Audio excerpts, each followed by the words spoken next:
" 22nd floor, Liverpool, a suburb of Sydney, Australia, May 26, 2023, just minutes before midnight. A woman picks up her phone, dials 000, Australia's version of 911, and says 9 words that should have saved her life. "My ex-boyfriend's here and he's trying to kill me." "My ex-boyfriend's here and he's trying to kill me."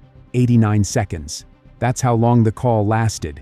89 seconds of a woman begging for help while a man beat her in her own apartment. On the recording, you can hear the terror in her voice. "Stop!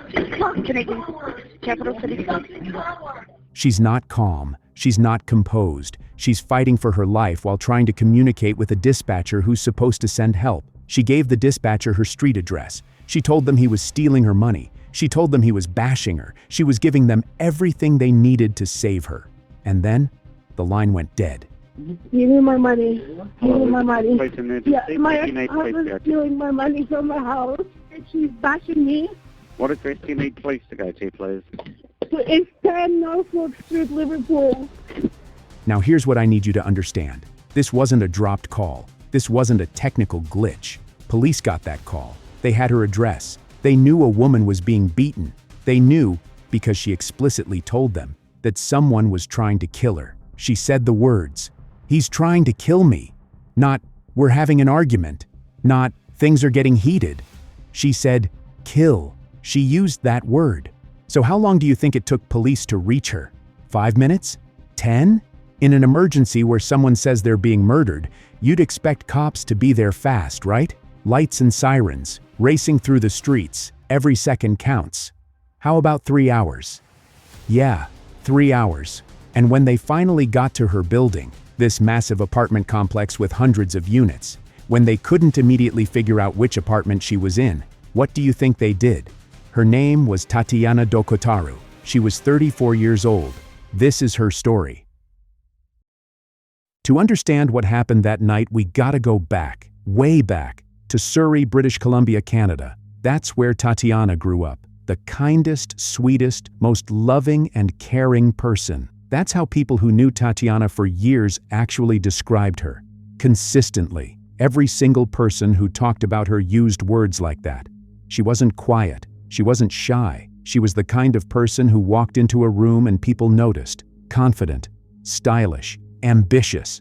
In 2012, Tatiana made a big decision. She was 23 years old, and she decided to leave Canada and move to Sydney, Australia. 12,000 miles from home. Other side of the planet. Different hemisphere. Different seasons. Different everything. Fresh start. New chapter.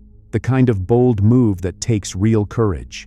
That's where she met Danny Zayat. He was a construction worker, a concreter by trade. Younger than her, they became a couple. They got married, and sometime around 2018 or 2019, they had a son together. From the outside, it looked like a success story. Canadian girl moves across the world, finds love, builds a family. The kind of story people tell at weddings and anniversaries. But Tatiana wasn't the type to sit around and depend on anyone else financially. She was a hustler, an entrepreneur at heart, and she put that drive to work. She launched an Instagram-based business selling imitation designer goods, built up a customer base through social media. This was real work. Finding suppliers, marketing products, managing customers, handling shipping. Not a hobby, a business. She also ran a solarium, that's a tanning bed business, and she ran it right out of her apartment. Again, not a side project, a real income stream. The proof of her success? It sat in a pink shoebox in her apartment. Cash, tens of thousands of dollars, money she'd saved up through years of hard work. By some accounts, that shoebox eventually held around 130,000 Australian dollars. Remember that shoebox. Remember that number, because it's going to matter later. A lot. So at this point in the story, everything looks good, right? Beautiful family, successful businesses, financial independence, a new life in a new country. But here's the thing about domestic violence. It doesn't care how smart you are. It doesn't care how successful you are. It doesn't care how many people love you or how much money you've saved or how independent you think you are. It creeps in slowly, disguised as jealousy that looks like passion, control that masquerades as protection, anger that gets explained away as stress or passion, or He's just going through a hard time. And by the time you recognize it for what it is, by the time you see the pattern clearly, you're already trapped in a cycle that feels almost impossible to escape. So when did things start to go wrong between Tatiana and Danny Zayat? When did the man she married become the man she feared? That's what we need to talk about next. Tatiana's friends knew something was wrong. She told them, not everything, not all at once, but enough.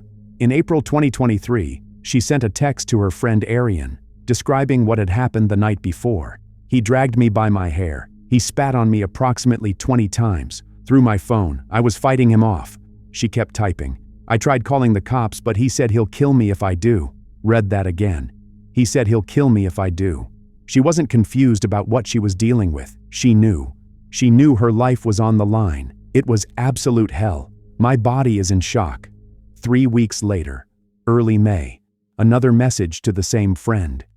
He strangled me so bad. My throat is so bruised and swollen, I can barely breathe. Her mother, Olya, was thousands of miles away in Canada, but Tatiana sent her video, showing the bruises on her neck, fingerprint marks visible, clear as day, evidence of hands wrapped around her throat. Picture that for a second. A mother, on the other side of the world, watching video of her daughter's bruised neck, fingerprints visible, and being completely powerless to do anything. In the week before that phone call to emergency services, Tatiana had fresh injuries, a black eye, damaged ribs, something wrong with her arm. When people asked, she made up stories. Car accident, tripped over the vacuum. But the injuries told the truth. A pattern, escalating, building towards something. Tatiana wasn't passive through all this. She tried to protect herself. The year before, she'd gotten an apprehended violence order, Australia's version of a restraining order, a legal document that said, "Stay away from me." Did it work?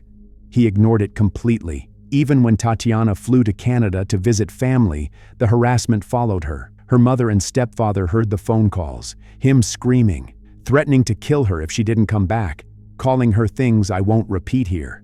Through it all, Tatiana would just cry, trapped in a conversation with a man who believed he owned her, even from 12,000 miles away.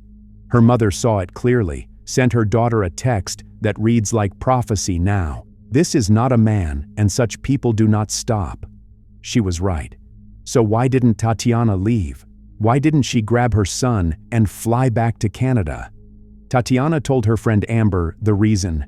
I can't take my son away from his father. I can't have my son not have a father. She was trying to give her child a normal life. Even while her own life was falling apart, she stayed for her son. And what happened next? That's what we need to talk about. Friday, May 26, 2023. Evening, Liverpool, Sydney. The apartment complex was humming with the quiet routines of a Friday night. Residents coming home from work, settling in for the weekend. Hundreds of lives stacked 20-something stories into the Sydney sky. Nothing special about this particular evening, but on the 22nd floor, in Tatiana Dokhotaru's apartment, something was about to happen that would shatter the ordinary calm. That Friday evening, Tatiana had a friend over. They shared dinner and wine, a quiet, ordinary night. After her friend left, Tatiana texted Danny, "I love you. I'm giving you a second chance." CCTV footage shows him arriving at 10:35 p.m. Remember that pink shoebox? The one with Tatiana's savings? Around 130,000 Australian dollars in cash. Years of hard work from her businesses sitting right there in her apartment. Zayat, meanwhile, was drowning in financial problems. He owed thousands in unpaid fines, had no clear way to pay them off. His ex-partner's savings represented a solution to his problems, and he knew exactly where she kept them. What happened after Zayat entered the apartment can be pieced together from multiple sources. Neighbor testimony, forensic evidence, security camera footage, and the account of one witness who should never have seen any of it. A 4-year-old boy. The argument between Tatiana and Zayat escalated quickly, got loud, really loud, loud enough that residents in neighboring units could hear it through the walls. One neighbor later testified about hearing explosive language, a male voice screaming, "You but," in what he described as a very guttural tone, raw, animalistic. Other neighbors reported hearing thuds, the sounds of objects breaking. Inside the apartment, the physical evidence told its own story, a brutal one. Police would later document a damaged flat-screen television in the bedroom, a shattered glass dome in the kitchen, shards of glass scattered around, some collected in an Uber Eats delivery bag that happened to be sitting out. The destruction wasn't confined to one room. It was spread throughout the apartment, bedroom, kitchen, living area, evidence that suggests Tatiana tried to escape, tried to get away from him, moved from room to room as Zayat pursued her, the violence following her wherever she went. And then, somewhere in the middle of this nightmare, Tatiana managed to reach her phone, 11:36 p.m., just minutes before midnight. She dialed 000. For 89 seconds, she was connected to a dispatcher who could have sent help, who could have dispatched officers to save her life. 89 seconds that should have been enough to change everything. We've already talked about what she said on that call, that her ex-boyfriend was there, that he was trying to kill her, that he was stealing her money, that he was bashing her. She provided her street address, gave the dispatcher the information needed to locate the building. But before she could say her apartment number, before she could guide rescuers directly to her door, the phone was ripped from her hands. What Zayat did next was captured on the building's security cameras.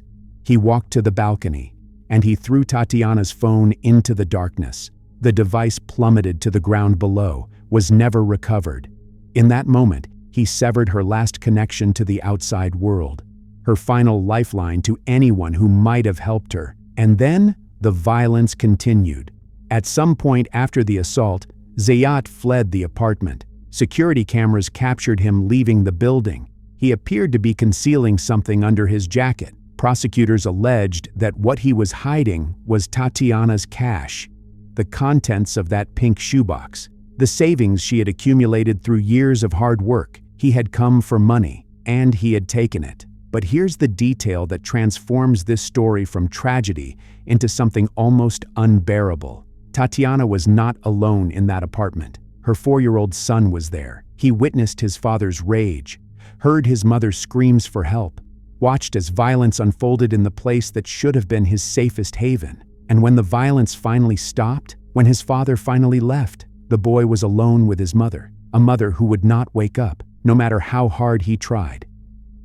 Let me explain something called Priority 3.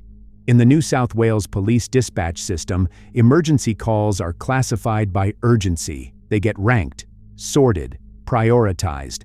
Priority 1 means immediate threat to life. This is the big one. Officers are dispatched instantly. Lights and sirens, racing through the streets. Every second counts. Someone's life is on the line and we need to get there now. Priority 2 is serious, but slightly less urgent. Still important, still gets a fast response, but maybe not the absolute full-speed emergency treatment. And Priority 3? Priority 3 is a call that can wait. It's not really an emergency. It's something officers will get to when they have time, when they're not busy with more important things. Tatiana Dokhotaru's call, the one where she explicitly stated, "My ex-boyfriend's here and he's trying to kill me," was classified as Priority 3. Let that sink in for a moment. A woman calls emergency services. She says, out loud, clearly, unmistakably, that someone is trying to kill her. She says she's being bashed. She gives her address, and the system decides it's not urgent, not Priority 1, not immediate threat to life. Priority 3. We'll get there when we can. I don't know how to make sense of that. I really don't. This wasn't a noise complaint. This wasn't a minor dispute between neighbors. This wasn't someone calling about a suspicious person in the neighborhood. This was a woman, audibly distressed, telling a dispatcher that someone was trying to end her life. And the response was essentially, "We'll get there when we get there." Police arrived at Tatiana's apartment complex approximately 3 hours after her call. 3 hours. Let me put that in perspective. In 3 hours, you could watch a movie. You could cook an elaborate dinner. You could drive from Sydney to the Blue Mountains and back. In 3 hours, Danny Zayat finished his assault, stole Tatiana's money, fled the building, disappeared into the night. In 3 hours, Tatiana's injuries, those 3 blunt force trauma wounds to her head, did their fatal work. The brain hemorrhage spread. In 3 hours, her 4-year-old son watched his mother stop moving, stop responding, stop being the person who protected him. But the failures didn't end when police finally showed up at the building. Remember, Tatiana had given the dispatcher her street address, but hadn't been able to provide her apartment number. Zayat grabbed the phone before she could finish. The complex contained roughly 300 units spread across more than 20 floors. Finding the right apartment would require some effort, some investigation, some basic police work. Officers would need to check databases, contact building management, maybe canvass the floors, knock on some doors, ask if anyone heard anything, do something to locate a woman who had just reported an active assault. What did they actually do? According to reports, officers arrived at the building, made some attempt to find the right unit, couldn't locate it, and left. They just left. A woman had called to say she was being killed. They couldn't immediately find her apartment, and their response was to give up and drive away. Think about what resources were available to those officers. They had the caller's phone number. That's standard procedure in emergency calls. The system captures it automatically. They had access to databases that could potentially link that number to a name and address. They had the building's management company, which would have records of every tenant, names, unit numbers, contact information. They had the option of systematically checking floors, knocking on doors, asking residents if they had heard anything unusual that night. Any competent investigation would have exhausted these options before concluding that the woman simply couldn't be found. Instead, the officers left. Meanwhile, on the 22nd floor, Tatiana lay on her couch. Her son was there with her, a 4-year-old child who didn't understand why his mother wouldn't wake up. He tried to rouse her, the way any child would try to wake a sleeping parent, shaking her, calling to her, waiting for her eyes to open, but she didn't respond. She couldn't respond, and so he waited, alone in that apartment with her, through the long hours of the night, through the morning, into the next day. Nearly 20 hours passed, and then, on the evening of May 27th, Danny came back. Neighbors heard him running through the corridor, banging on doors, screaming for help. Then he called 000. The emergency recording captured his voice, sobbing, hysterical. Is she awake? Is she breathing? No, she's not breathing. She's got blood coming out of her nose. Okay. A pause. More crying. It looks like she's been dead for a while. When police arrived, their body cameras recorded everything. Danny in apparent anguish, tears streaming down his face. I shouldn't have left her, he kept saying. She's been so depressed. She's been so depressed. I should have left her, but she's been depressed, man. She's been depressed.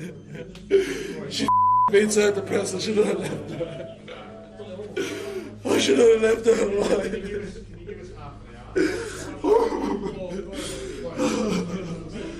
Have a seat, Danny. Have a seat. Have a seat. Try to catch your breath, alright? I can't believe she's done that to herself.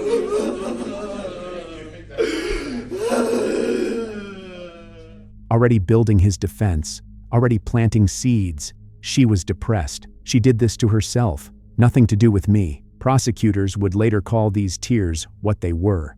Crocodile tears. A performance.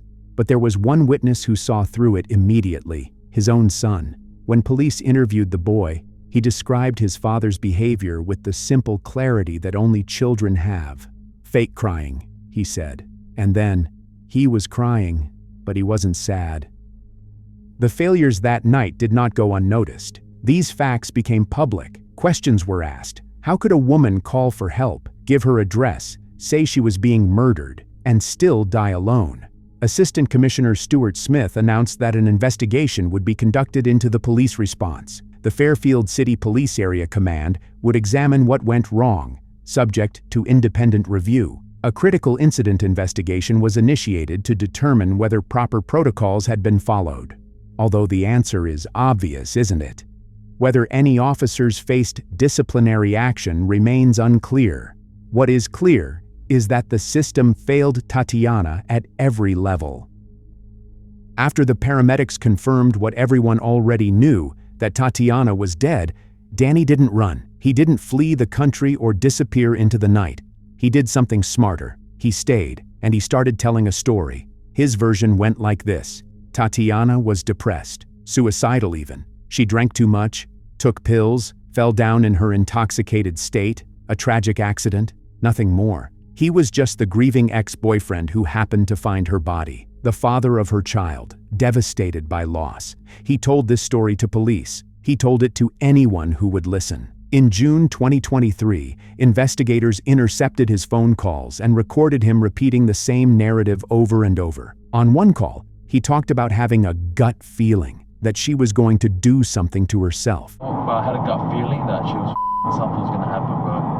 Something was going to happen. She's told me plenty of times she wants to, she's been suicidal. Building his defense, planting seeds of reasonable doubt, rehearsing the lines he would need if this ever went to trial. But while Danny was spinning his story, Strikeforce Meridian was building theirs. Detectives from the Homicide Squad worked with Liverpool City Police and the State Crime Command. They interviewed witnesses who had heard the screaming through the walls that night. They collected forensic evidence from the apartment, the smashed TV, the broken glass, the blood. They reviewed hours of security footage showing Danny fleeing the building with something hidden under his jacket. They tracked down friends and family members who knew about the years of abuse. The investigation didn't stop at the Australian border. Detectives traveled to Canada to interview Tatiana's parents. They gathered testimony about what her family had witnessed during video calls.